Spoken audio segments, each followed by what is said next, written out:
അംഗൻവാടി വർക്കർമാർ ഹെൽപ്പർമാരുടെ നിരവധി വീഡിയോകൾ ചെയ്തു. അപ്പോഴാണ് ധാരാളം ആളുകൾ അതിനകത്ത് ഞാൻ എൻ്റെ ചാനലിൻ്റെ ഫ്രണ്ടിൽ ഏറ്റവും മുൻവശത്ത് ഈ പരസ്യങ്ങൾ നൽകുന്നതിന് വേണ്ടി നമ്പർ വച്ചിട്ടുണ്ട്. ശരിക്കും നമ്പർ വച്ചിരുന്നത് പരസ്യങ്ങളും അതുപോലെ സംഭാവനകൾ നൽകുന്നതിന് വേണ്ടിയിട്ടാണ് രണ്ട് നമ്പർ വച്ചിരിക്കുന്നത്. ഒന്ന് ഗൂഗിൾ പേ നമ്പറും മറ്റൊന്ന് അല്ലാത്ത നമ്പറും, വാട്സപ്പ് നമ്പറും. പക്ഷേ ധാരാളം സ്ത്രീകൾ വയസ്സായവരൊക്കെ എന്നെ വിളിക്കുന്നുണ്ട്. ഞാൻ പക്ഷേ ഇത് ചാനൽ നടത്തുന്ന അതിൻ്റെ മേധാവി എന്നുള്ള നിലയിൽ എനിക്ക് നമ്പർ എടുക്കാതിരിക്കാൻ കഴിയില്ല. കാരണം ഞാൻ നമ്പർ ഔട്ട്സോഴ്സ് ചെയ്തിട്ട് എടുക്കാതിരിക്കുന്നത് ഒരു സാമാന്യ മര്യാദയുടെ ലംഘനമാണ്. അതുകൊണ്ട് ഞാൻ കൃത്യമായി എടുക്കും. അപ്പോൾ എല്ലാവരും ഒരു 100-200ഓളം പേരെങ്കിലും കഴിഞ്ഞ 2 ആഴ്ച കാലം കൊണ്ട് എന്നെ വിളിക്കുന്നു. എല്ലാവരുടെയും പ്രശ്നം ഞാനൊന്ന് കൺസോൾട്ടേറ്റ് ചെയ്ത് പറയാം. ദയവായി എല്ലാ ആളുകളും, അംഗൻവാടി ടീച്ചർമാരോ വർക്കർമാരോ ആരെങ്കിലും ഈ വീഡിയോ കാണുകയാണെങ്കിൽ ദയവായി നിങ്ങളിത് ഷെയർ ചെയ്യണം. ഷെയർ ചെയ്താൽ ഈ പ്രശ്നം പരിഹരിക്കും. അതായത് 2 വിഷയങ്ങളാണ് ഇപ്പോൾ നിങ്ങളെ സംബന്ധിച്ച് നിൽക്കുന്നത്. Anganwadi worker and helper.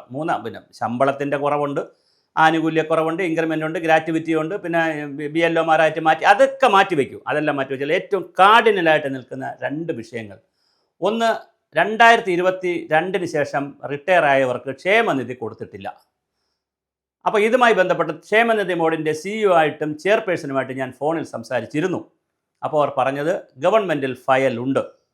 അപ്പോൾ നിങ്ങൾക്ക് ചെയ്യാവുന്നത്, ധനകാര്യ വകുപ്പിലാണ് ആ ഫയൽ ഉള്ളത്. ധനകാര്യ വകുപ്പ് മന്ത്രി ശ്രീ KN ബാലഗോപാൽ, അതുപോലെ തന്നെ നിങ്ങളുടെ മന്ത്രി വീണ ജോർജ്, വനിതാ ശിശുക്ഷേമ വകുപ്പിലാണ് ഇത് വരുന്നത്, നിങ്ങൾ വീണ ജോർജ്. അപ്പോൾ നിങ്ങൾ പെൻഷൻ പറ്റിയിട്ട് 2022 ശേഷം പെൻഷൻ പറ്റി നാളിതുവരെ ക്ഷേമനിധിയിൽ നിങ്ങൾ അടച്ച പൈസ കിട്ടിയിട്ടില്ലെങ്കിൽ അത് കിട്ടാനുള്ള തടസ്സം 20% തുക സർക്കാർ കൊടുക്കണം. അപ്പോൾ സർക്കാർ അത് കൊടുത്തിട്ടില്ല ആ ഗഡു. അതുകൊണ്ടാണ് നിങ്ങൾക്ക് തരാൻ തടസ്സം വരുന്നത്. അപ്പോൾ അത് നിങ്ങൾക്ക് കിട്ടിയിട്ടില്ല, 3 വർഷമായിട്ട് കിട്ടിയിട്ടില്ല എന്നുള്ള കാര്യം എനിക്കറിയാം. നിരവധി ആളുകൾ എന്നോട് പറഞ്ഞു. ഈ കാര്യം ക്ഷേമനിധി ബോർഡുകാരും സമ്മതിക്കുന്നതാണ്. അതുകൊണ്ട് തന്നെ നിങ്ങൾ എന്ത് ചെയ്യുക, ഈ 2022 ശേഷം പെൻഷൻ പറ്റിയവർ നിങ്ങൾ അടിയന്തരമായി ഒന്നിച്ചോ ഒറ്റയ്ക്കോ, മാസമായിട്ടോ ഒറ്റയ്ക്കോ നിങ്ങൾ ഗവൺമെൻറ്റിൽ സ്വാധീനിക്കണം. എങ്ങനെ സ്വാധീനിക്കാൻ പറ്റും? നിങ്ങൾക്ക് അവിടെ ഓരോ സ്ഥലങ്ങളിൽ ഇരുന്നുകൊണ്ട് നിങ്ങളുടെ ഗ്രീവിയൻസ് എഴുതി ഗവൺമെൻറ്റിൽ അറിയിക്കണം. യഥാർത്ഥത്തിൽ ധനകാര്യ വകുപ്പിലാണ് ഇത് തീരുമാനമെടുക്കേണ്ടത്. അപ്പോൾ ധനകാര്യ വകുപ്പ് മന്ത്രിക്ക് ഒരു പെറ്റീഷൻ എഴുതി നിങ്ങൾ കൊടുക്കുക. വേണമെങ്കിൽ മുഖ്യമന്ത്രിക്ക് എൻ്റെ കോപ്പി വയ്ക്കാം, വേണമെങ്കിൽ വീണ ജോർജിനും ഒരു കത്തെഴുതാം. അപ്പോൾ നിങ്ങളുടെ വനിതാ ശിശുക്ഷേമ വകുപ്പ് മന്ത്രി വീണ ജോർജിനും KN ബാലഗോപാലിനും നിങ്ങൾ കത്തെഴുതണം. ഒരു നിവേദനം പോലെ നിങ്ങൾ എഴുതണം. സാർ, ഞങ്ങൾ അപേക്ഷ എഴുതണം, ഞങ്ങൾ ഇന്ന ദിവസം ഇന്ന വർഷം ഇത്ര വർഷം ഞങ്ങൾ ജോലി ചെയ്തു, അപ്പം നിങ്ങളുടെ അഡ്രസ്സ് ഫ്രം വയ്ക്കുക, നിങ്ങൾ അഡ്രസ്സ് വയ്ക്കുക, ടു ഞാൻ പറഞ്ഞ ഒന്നുകിൽ ബാലഗോപാൽ അല്ലെങ്കിൽ വീണ ജോർജ്, ധനകാര്യമന്ത്രി അല്ലെങ്കിൽ വനിതാ ശിശുക്ഷേമ മന്ത്രി, സെക്രട്ടേറിയറ്റ്, സ്റ്റാച്യു തിരുവനന്തപുരം എന്ന് വെച്ചാൽ അവിടെ കിട്ടും. അവരെ ഓഫീസിലേക്ക് അയച്ചു കൊടുക്കുക. എന്താണ് അയക്കേണ്ടത്? നിങ്ങളുടെ ഇത്ര വർഷം ഞാൻ ജോലി ചെയ്തു, ഞാൻ ഇന്ന അംഗൻവാടിയിൽ, ഇത്ര നമ്പർ അംഗൻവാടിയിൽ, ഇന്ന ജില്ലയിൽ, ഇന്ന പഞ്ചായത്തിൽ, ഇന്ന വാർഡിൽ, ഇത്ര നമ്പർ അംഗൻവാടിയിൽ ഇത്ര വർഷമായി ഞാൻ ജോലി ചെയ്തു, അല്ലെങ്കിൽ ഇന്ന അംഗൻവാടികളിൽ ജോലി ചെയ്തു, ഞാൻ ഇന്ന വർഷം പെൻഷൻ പറ്റി, നാളിതുവരെ ക്ഷേമനിധിയിൽ നിന്ന് എനിക്ക് തുക കിട്ടിയിട്ടില്ല, ഇത് സംബന്ധമായ സർക്കാരിൻ്റെ തീരുമാനം വരേണ്ടതുണ്ട്.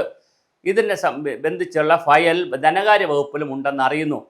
ദയവായി അങ്ങയുടെ ഭാഗത്തു നിന്ന് അടിയന്തരമായി ക്ഷേമ പെൻഷൻ കിട്ടാൻ വേണ്ടിയിട്ടുള്ള, അതോടനുബന്ധിച്ച് തരേണ്ട തുകയ്ക്കുള്ള, ഞങ്ങൾക്ക് പെൻഷൻ പറ്റുമ്പോൾ കിട്ടുന്ന തുക കഴിയുന്ന വേഗം അനുവദിച്ച് തരുന്നതിന് അങ്ങയുടെ വകുപ്പിൽ നിന്നുള്ള ഉത്തരവ് കഴിയുന്ന വേഗം പുറപ്പെടുവിക്കേണ്ടതാണ് എന്ന് പറഞ്ഞ് കൊടുക്കുക. ഒന്നാമത്തെ വിഷയം. രണ്ടാമത്, നിങ്ങൾക്ക് പലരും ലീവ് എടുത്തിട്ടുണ്ട്. അടുത്തൊരു വലിയ വിഷയമാണ്. നിങ്ങൾ ഈ ലീവ് എടുക്കുമ്പോൾ 2016 ഒരു ആക്ട് വന്നപ്പോൾ അതിനകത്തൊരു ക്ലോസ് കിടപ്പുണ്ട്. അതായത് 6 മാസം തുടർച്ചയായി 6 മാസം ലീവ് എടുത്തു, 6 മാസം അതിൽ കൂടുതലോ 6 മാസത്തിൽ കൂടുതൽ ലീവ് എടുത്താൽ ക്ഷേമനിധി കട്ടാവും. അങ്ങനെ കട്ടായി കഴിഞ്ഞാൽ പിന്നെ നിങ്ങൾക്ക് പിന്നെ ക്ഷേമനിധിയുടെ പെൻഷൻ കിട്ടാനൊക്കെ വലിയ ബുദ്ധിമുട്ടാണ്. അപ്പോൾ നിങ്ങൾ ഈ ഉത്തരവ് 2016 തന്നെ താഴെ വന്നിട്ട് ഒരു ICDS ഓഫീസറോ ഒരു CDPO ഞാൻ വളരെ ഉത്തരവാദിത്തമായിട്ട് പറയുന്നു, ഒരാളോടും പറഞ്ഞില്ല. അവർ ഈ ഉത്തരവ് വന്നാൽ അവർക്ക് ശമ്പളം കിട്ടുമ്പോൾ അവർ താഴോട്ട് പറയണ്ടേ? അവർ പറഞ്ഞില്ല. അതുകൊണ്ട് 2016 ഒരു മനുഷ്യൻ ഇതറിഞ്ഞില്ല. അവസാനം 2016 ശേഷം 16, 4, 20, 9 വർഷമായി ഒരുപാട് പേര് പെൻഷൻ പറ്റി.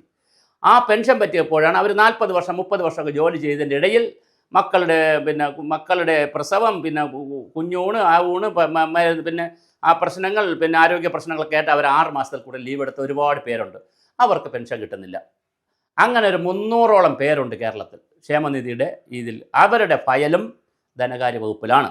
ആ 300 പേരിൽ ആരെങ്കിലും ഇത് കേൾക്കുകയാണെങ്കിൽ ദയവായി അവരും സർക്കാരിന് നിങ്ങൾക്ക് റെപ്രസെൻറ്റ് ചെയ്ത് നിങ്ങളുടെ MLA വഴിയോ, നിങ്ങൾ മന്ത്രി ഉണ്ടെങ്കിൽ മന്ത്രിമാർ, ഇപ്പോൾ കൊട്ടാരക്കരയ്ക്കുള്ളവരാണെങ്കിൽ മന്ത്രി വഴി കൊടുക്കാം, പത്തനംതിട്ട ഉള്ളവർക്ക് അവിടുത്തെ മന്ത്രി വഴി കൊടുക്കാം. നിങ്ങൾ ഓരോ ജില്ലയിൽ മന്ത്രിമാരുണ്ട്, MLA മാരുണ്ട്, പഞ്ചായത്ത് പ്രസിഡന്റുമാരുണ്ട്. അപ്പോൾ CPM ആരെങ്കിലും കൊണ്ട് നിങ്ങൾ അപേക്ഷകൾ കൊടുപ്പിച്ച് ഇതിനൊരു പരിഹാരമുണ്ടാക്കണം. അങ്ങനെ പരിഹാരമുണ്ടാക്കുക. സർക്കാരിലതുകൊണ്ട് സർക്കാരിനെ കുറ്റം പറയേണ്ട, ആരും ഭീഷണിപ്പെടുത്തേണ്ട അങ്ങനത്തെ കത്തല്ല. നമുക്ക് കിട്ടേണ്ട ഒരു സഹായം, നമുക്ക് കിട്ടേണ്ട ഒരു ആനുകൂല്യം എത്രയും പെട്ടെന്ന് തരണം എന്ന് പറഞ്ഞുകൊണ്ടുള്ള റിക്വസ്റ്റ് നിങ്ങൾ അയക്കുക. ഞാനൊരു ആഹ്വാനമൊന്നും ചെയ്യുന്നതല്ല സർക്കാരിനെതിരെയൊന്നും. എന്നെ ഒരുപാട് പേര് വിളിച്ച് ഇത് പറയുന്നു. ആപ്ലിക്കേഷൻ എഴുതുന്ന രീതി വരെ പലരും ചോദിക്കുന്നു. അതാണ് ഞാൻ പറഞ്ഞത്, നിങ്ങൾക്ക് മന്ത്രിമാരുടെ പേരെഴുതി വകുപ്പും എഴുതി സെക്രട്ടേറിയറ്റ് തിരുവനന്തപുരം ഒന്ന് വെച്ച് കഴിഞ്ഞ് സ്റ്റാച്ചു വെച്ച് കഴിഞ്ഞാൽ അവിടെ ചെല്ലും. അവർ അതിന് മറുപടി തരും. ആ നമ്പർ വെച്ച് നിങ്ങൾക്ക് കാര്യങ്ങൾ ഫോളോ അപ്പ് ചെയ്യാം. തീർച്ചയായിട്ടും അംഗനവാടി വർക്കർമാരും ഹെൽപ്പർമാരും ഈ അവസരം പ്രയോജനപ്പെടുത്തുക.